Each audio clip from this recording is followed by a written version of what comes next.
get better. There isn't any of us that can't get better. So turn on this whole idea of personal development and personal growth.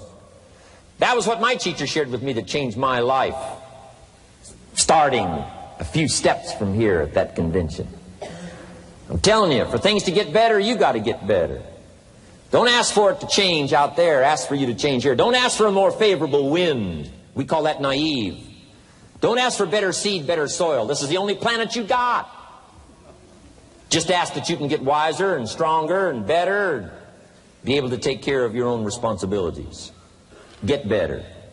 Learn how to handle the seasons better. Let's go through them. Just get better at handling the winters. You can't change the winter. You can't change the seasons, but you can change yourself.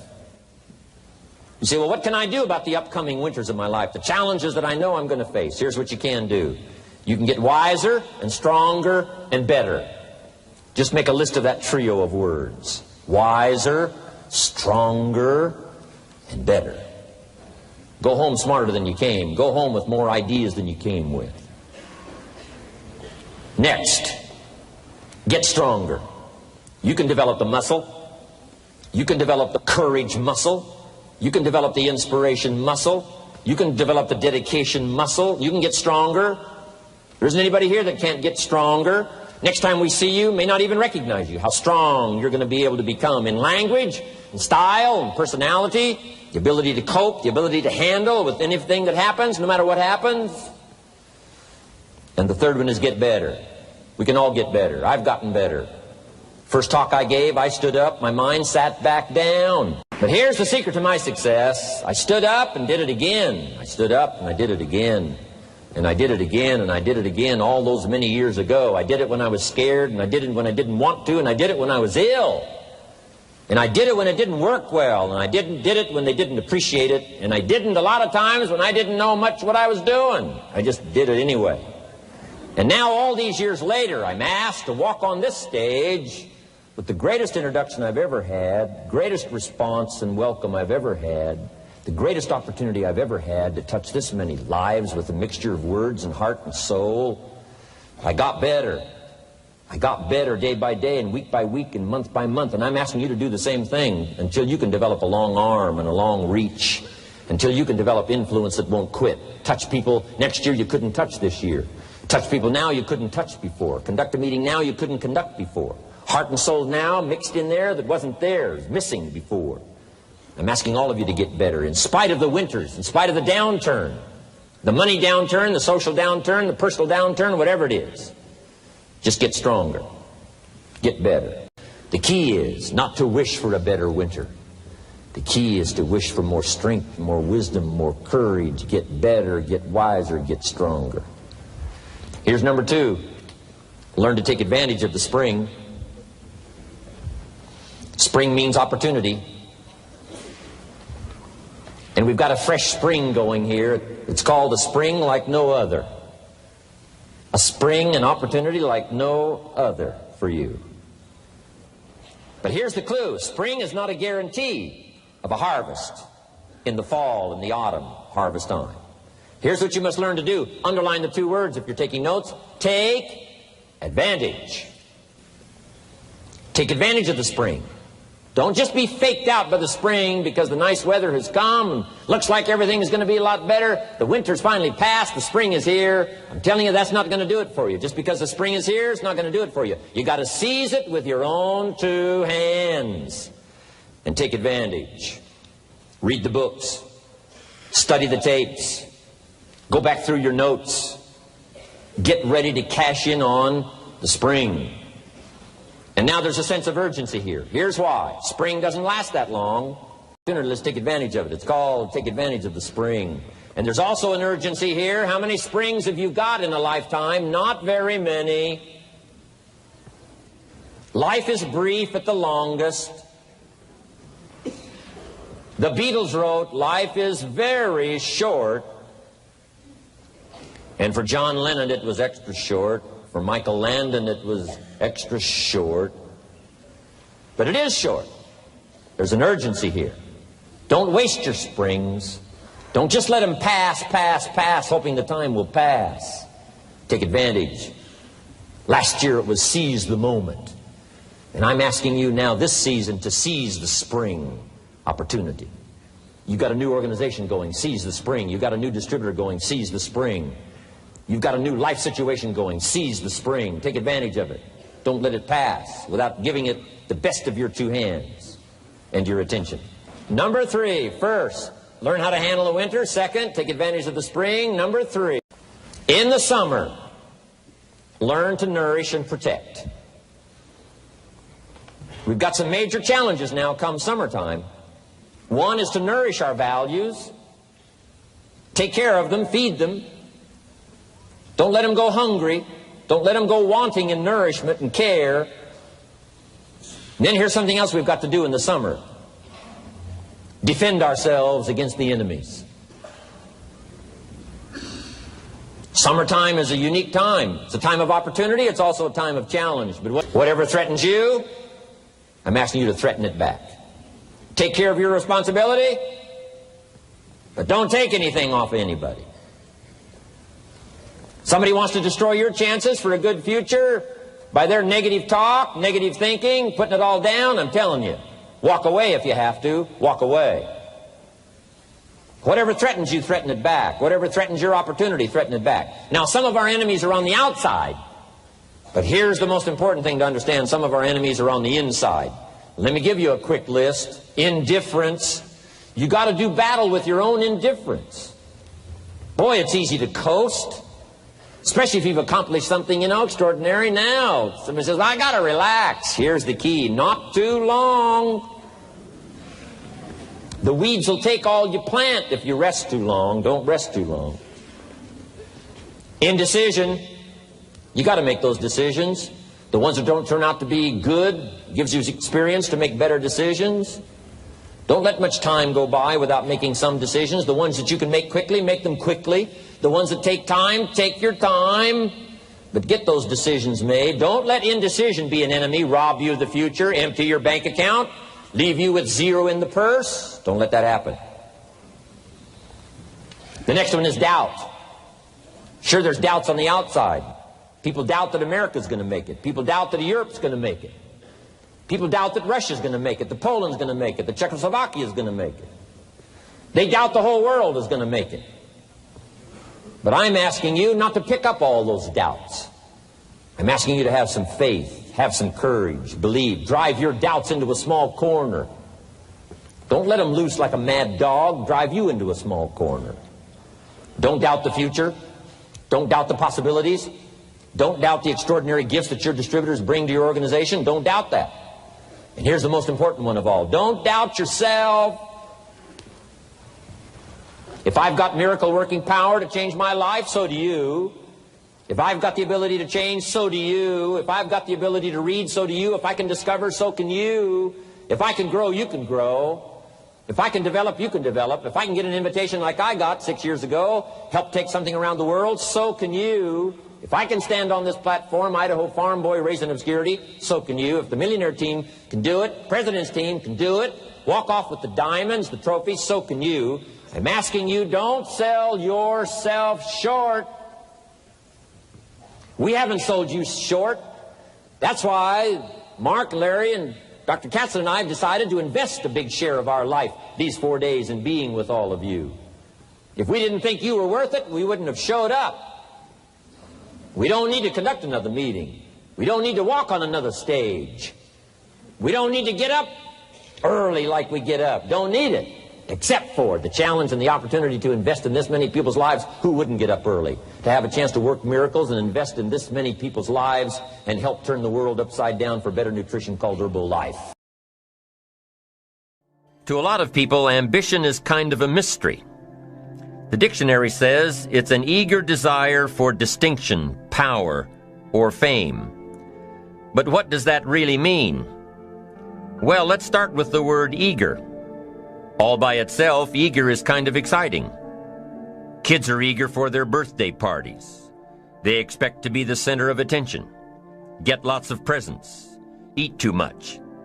I guess grown-ups are eager for birthdays too. Unless, of course, they're embarrassed that the number of candles on the cake outnumber their achievements. But we can be eager to see a ball game, eager to see our kids in a dance recital, eager to see an old friend, eager to shop for a new car. Eager sounds like a lot of fun. But do you ever hear people say they are eager to live a better life, eager to have a better family, eager to make a lot of money? Probably not. And that's a problem. Because how I see it, living a better life, having a better family, and making a lot of money takes an eager desire. We have the remarkable ability to get exactly what we must have. But there is a difference between wishes and desires. We've all heard people say, "Oh, I wish I could just drop 5 pounds. I want to be a little lighter."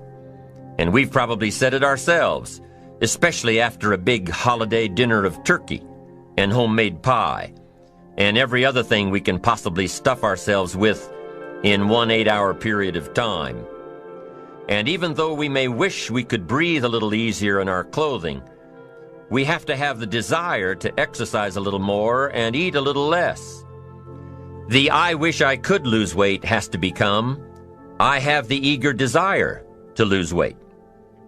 I'm also sure you've heard people talk about wishing they had more money to pay the bills, or take a vacation, or just to take a little pressure off of life. But before their lifestyle can change, their wish needs to become a desire. If they really desired change, they wouldn't spend their evenings just watching TV and wishing they were doing something more. The backbone of an eager desire to change is discipline. True ambition is disciplined, eager desire. It's that little part within us that says, if I want to be ready for that meeting tomorrow, I need to finish preparing for it today. If I want to make sure I can pay for my kids' college education, I need to start saving today. If I want a better life tomorrow, I need to start working on it today. Ambition is a minute-by-minute, day-by-day mentality. To have the ambition to work towards a better family life, a newer car, a bigger house, a financially secure future, you have to live it every moment. If living a successful life was easy, I'm sure more people would be successful. If just being ambitious was enough, I'm sure all of the broke and perplexed people in the world wouldn't be broke and perplexed. While most people spend most of their lives struggling to earn a living, a much smaller number seem to have everything going their way. Instead of just earning a living, the smaller group is busily working at building and enjoying a fortune. Everything just seems to work out for them. And here sits the much larger group, wondering in awe on how life can be so unfair, complicated, and unjust. So what's the major difference between the little group with so much and the larger group with so little? Despite all the factors that affect our lives, like the kind of parents we have, the schools we attended, the part of the country we grew up in, none has as much potential power for doing good as the ability to dream. Dreams are a projection of the kind of life we want to lead. Dreams can drive you. Dreams can make you skip over obstacles. When we allow our dreams to pull us, they unleash a creative force that can overpower everything in our way. To unleash this power, though, your dreams must be well defined. A fuzzy future has little pull power. Well-defined dreams are not fuzzy. Wishes are fuzzy. To really achieve your dreams, to really have your future plans pull you, your dreams must be vivid.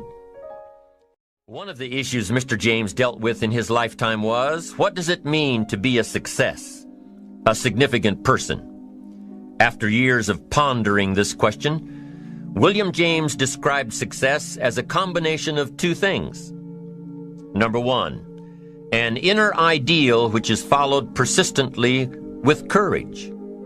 And number two, outer achievement related to that ideal. Let's go back to number one, an inner ideal which is followed persistently with courage. I take that to mean defining a goal and having the resolve to complete it. No matter what, I'll do it or die. Promise yourself you'll read the books until your skills change. Go to the seminars until you get a handle on it. Do it until it makes sense. Practice it until you've got it right. Don't give up until you get where you want to be, however long that is. Step by step, piece by piece, book by book, seminar by seminar, do it until. Go for it. Until is a very important word. It's magic.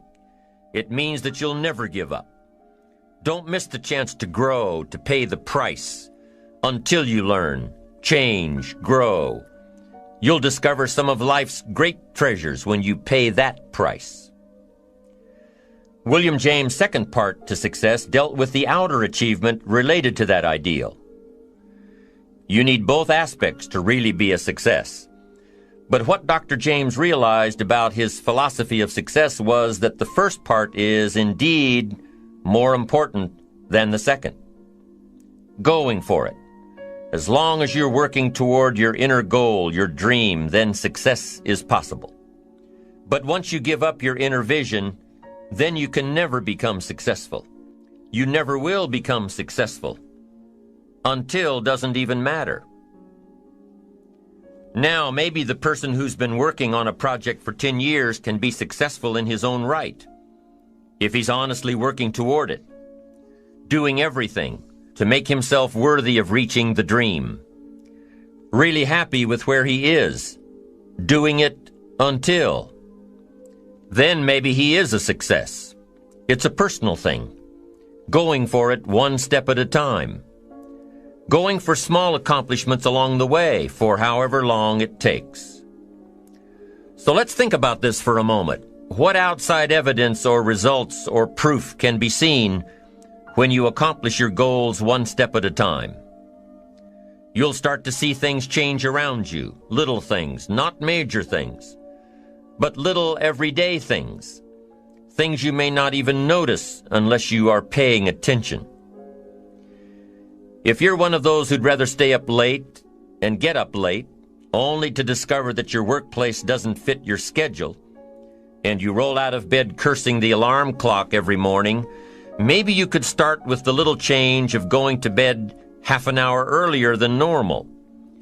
And maybe you'll see, in time of course, you can't train your body overnight, maybe you'll find out that you jump out of bed in a better mood, and that your day will start better, and that you'll get more done, and that the people around you that caused you problems aren't so hard to work with after all. It all starts by making one little change and adding to it every day. You see, you can't change what's going on around you without first changing what's going on within you. Start changing how you look at mornings, and sure enough, people will start changing how they look at you. When you start changing how you think, how you act, how you treat others, how you treat yourself, when you start responding instead of reacting to life, life will start responding to you. I'm telling you that you can do it with your lifestyle. You can do it with your sales career. You can do it with your management career. You can do it with any part of your life. You cannot believe what can happen in such a short period of time. So you ask yourself, what small changes can I start making today? Well, you can start in your car on your way to work. If you're sitting on the highway, stop-and-go traffic, moving at about 15 miles per hour tops, look at the guy or the lady sitting next to you and give them a smile, or thumbs up, or even wave. Now, some people might think you're a little strange, but hey, you'll feel better. And tomorrow, when you get into the office, how about a big cheery hello to the people at the front desk, and everyone you see on the way to your office? And when you get home tonight, how about giving your wife or husband and kids big hugs instead of collapsing on the sofa? When you start with the little things that make others happy, improve their day, you'll find that these little things add up to big ones. So what happens when you start taking charge of your own personal happiness, your own life? Do you think that these little things will somehow make a difference in meeting your goals? You bet they will. You can't do it alone. You can't be successful by yourself. It's hard to find a rich hermit, you know. The ambitious person realizes that each of us needs all of us. You all by yourself may have finalized the company's marketing plan, or finished up the sales projections, or even wrote the mission statement for the year to come. Even if you did this all by yourself, you really had the help of all of those around you who tolerated and supported your need to be undisturbed, or provided service to you during the project. Maybe you should thank those people every once in a while with a dinner certificate or a bouquet of flowers. After all, without your support team, you probably wouldn't be where you are today. You can't be successful by yourself, so thank them. Thank those around you, and let them know just how important they are to you. Be it your office personnel or your family or your friends, a thank you sure goes a long way. You don't have to worry about the winds that will most certainly blow around you, the obstacles, the negativity that will stand in your way. You don't have to worry about what other people will say. You just have to keep your mind on your course. Those winds may blow fast and furious, but if you know your path, if you know where you are going, they will help push you toward the dreams and goals and treasures that you have already decided you're going after. Your goals will push you forward, ahead of the stormy weather. There are some amazing people around that we can learn from today, people who have already braved the storms and come out on top. People who are still alive today. People who started with nothing and ended up with something great. Famous people, not so famous people. Maybe even people you know, but don't know their stories. People who had an early vision and ambition. People who turned their focused dreams into the reality of success. One of my friends tells this story about her dad. She thinks he's cheap. She gives him a hard time every time they go to one of those all-you-can-eat places, because he eats all he can eat, until he can't move, until he needs to take something for indigestion. But she knows where he came from, his history, and understands just why he is the way he is. He eats all he can eat because he was raised in an orphanage, a place where you had to grab all you could or you'd be hungry. But the real story behind her father is that he made himself a millionaire with nothing more than a dream. He watched his own father drown when he was 4, was taken away from his mother a few years later and put into an orphanage because he was so bad. Raised by other people, strangers. After growing up in foster homes, he decided to go out on his own. He barely finished high school, but he found a job as a vacuum cleaner salesman. He did well, really well. But the woman he loved didn't want to marry a vacuum cleaner salesman, and he really didn't want to be one. So he went to college, went on to medical school, prospered, really prospered, led a tremendously successful life as a radiologist, and is now retired, goes fishing, rides his Harley. Stories of success are all around us, everywhere. Take the time to talk to these people or read their stories. You might learn something.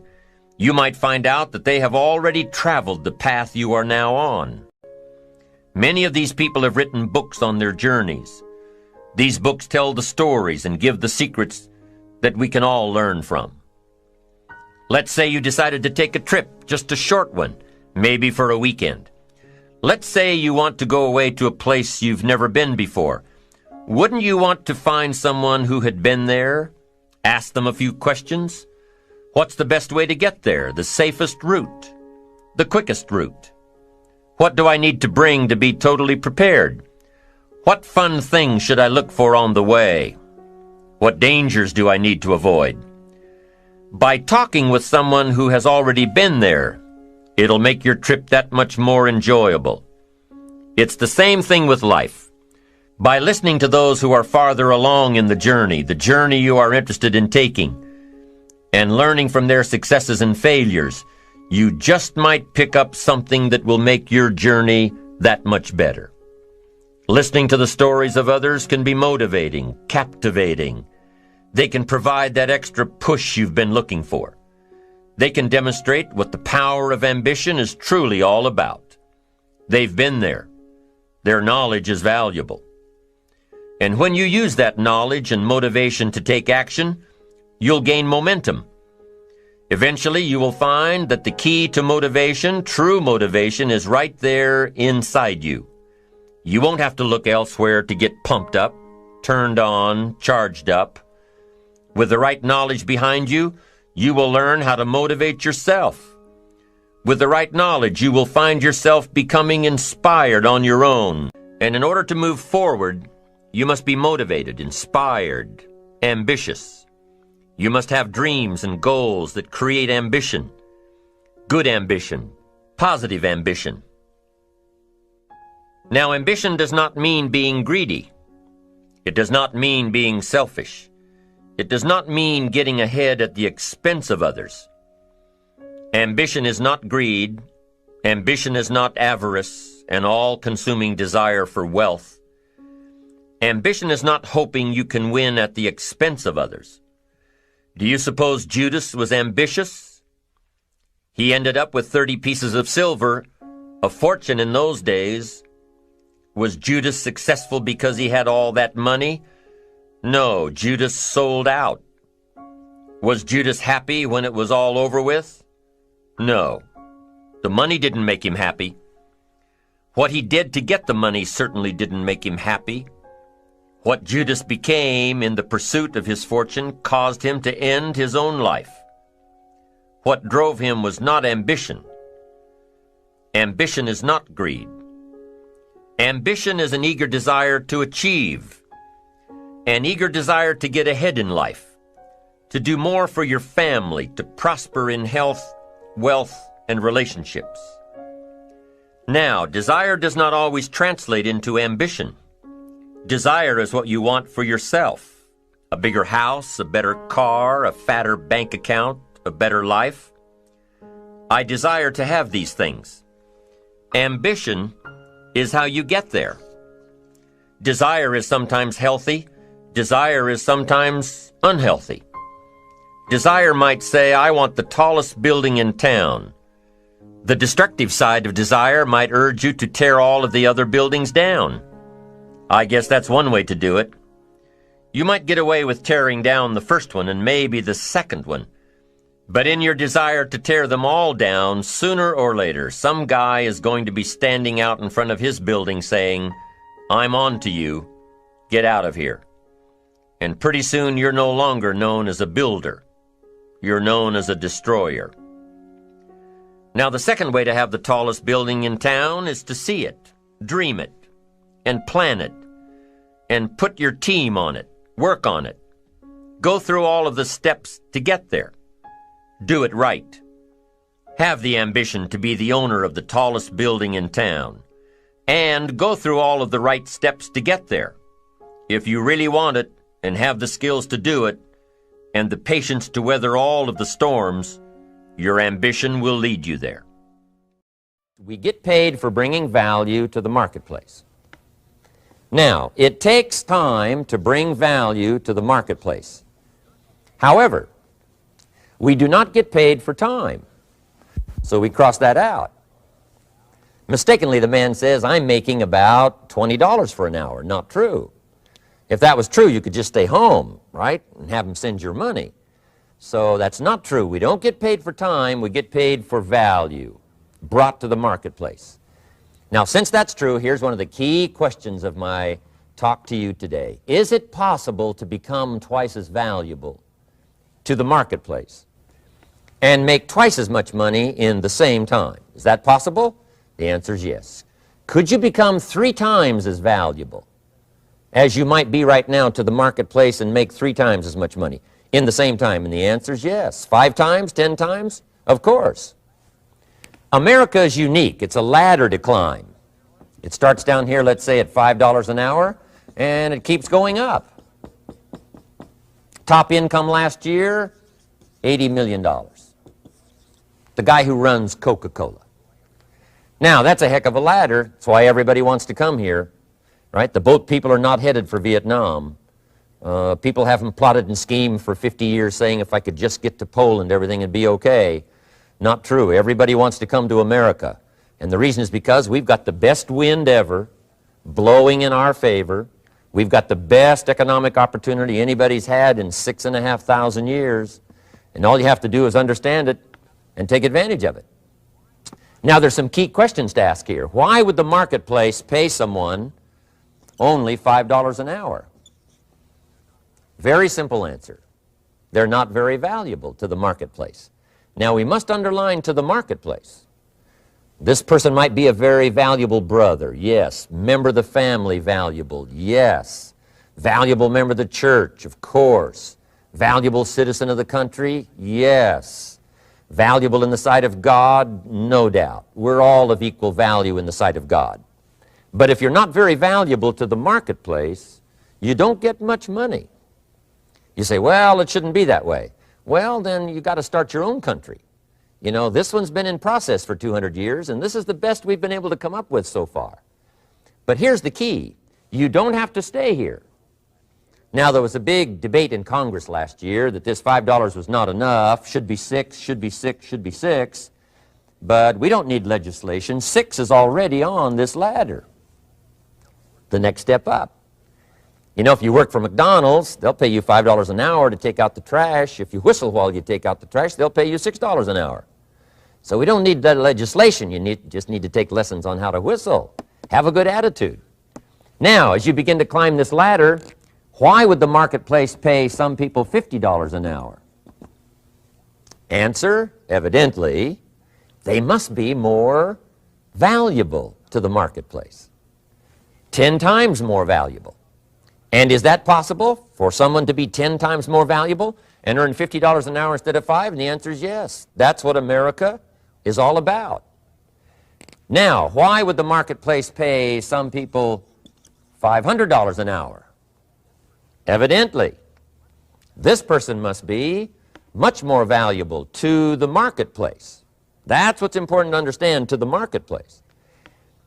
And would the marketplace pay one person $80 million for 1 year's work? And the answer is, of course. If you helped a company make $1 billion, would they pay you $80 million? I'm telling you, it is possible. And that's why America is so exciting. That's why this financial ladder is so exciting. It's possible for all of this to come true for all of you, no matter where you start. As a student in school, just getting started out there in the workplace, this is all possible for you. Now, Mr. Schoaf gave me the clue on how to climb this ladder as high as I wanted to climb. Now, we're talking primarily economics here. There's a lot of other ways to become valuable to your family, valuable to your friends, valuable to the community, valuable to the team, right? Valuable to the team effort, valuable to the concert. But here's what he said to me. In climbing this ladder economically, all you have to do is work harder on yourself than you do on your job. Once I heard that, it made sense to me. I kept hoping that everything else would change around me, found out that if I went to work on myself, worked on my skills, worked on my language, if I became better than I was each year, if I grew in skills and language and vocabulary and competence, then I would become attractive to the marketplace. Not very long ago, a company called me and said, Mr. Rohn, we're expanding internationally. We'd like to have a bit of your expertise to help us. Would you give us a bit of your time? We'll add some millions to your fortune. And I said, okay. And I thought later, isn't that interesting they would call me? Then my second thought was, of course they'd call me.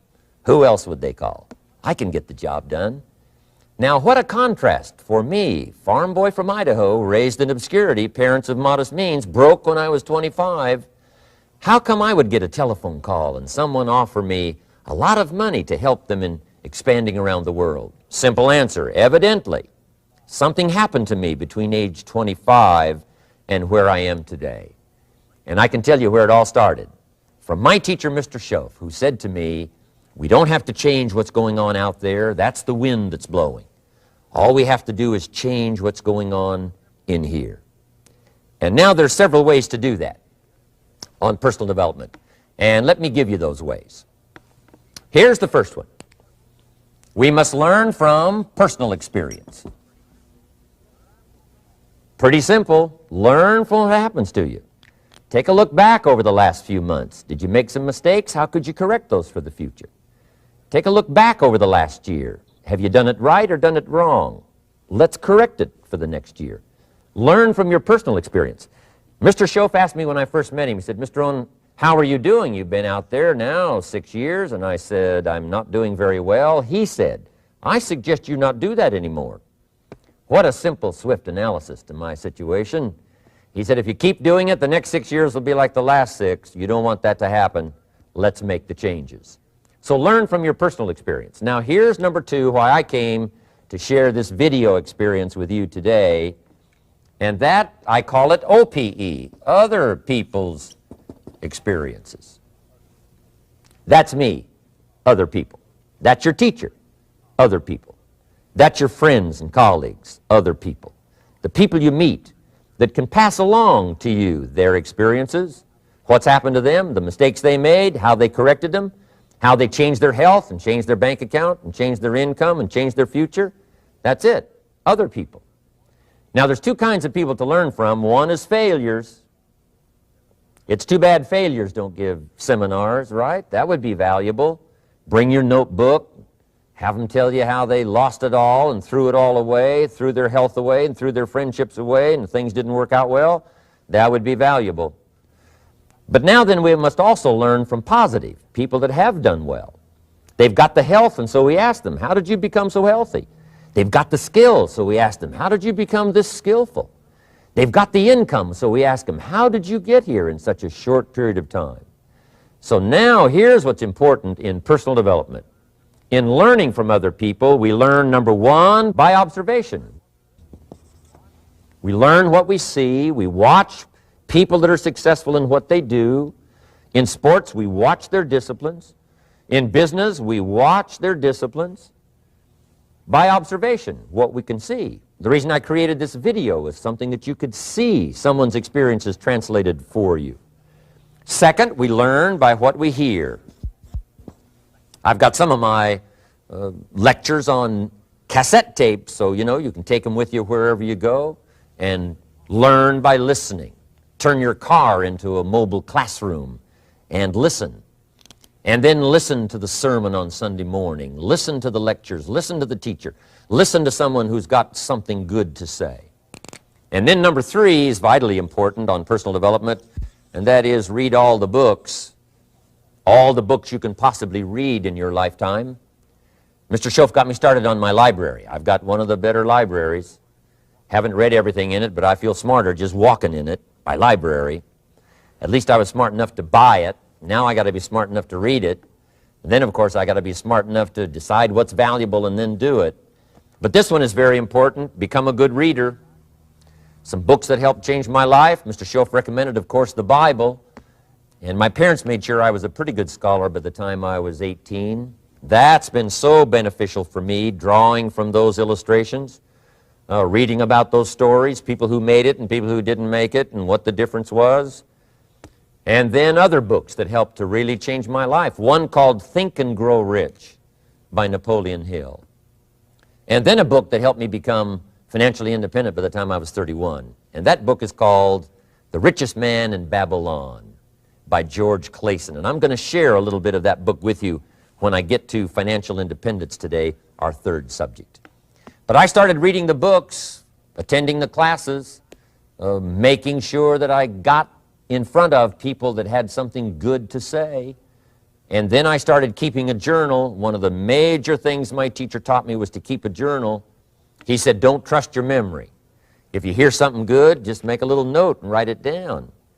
Now, at first I took, notes on pieces of paper and torn off corners and backs of old envelopes, and it didn't serve me well, thrown in a drawer. Then I learned to keep a journal, a bound copy of all my notes. So I would suggest you do the same. Things that impress you, a poem that impresses you. When you attend a class, some of the ideas that impressed you, jot them down.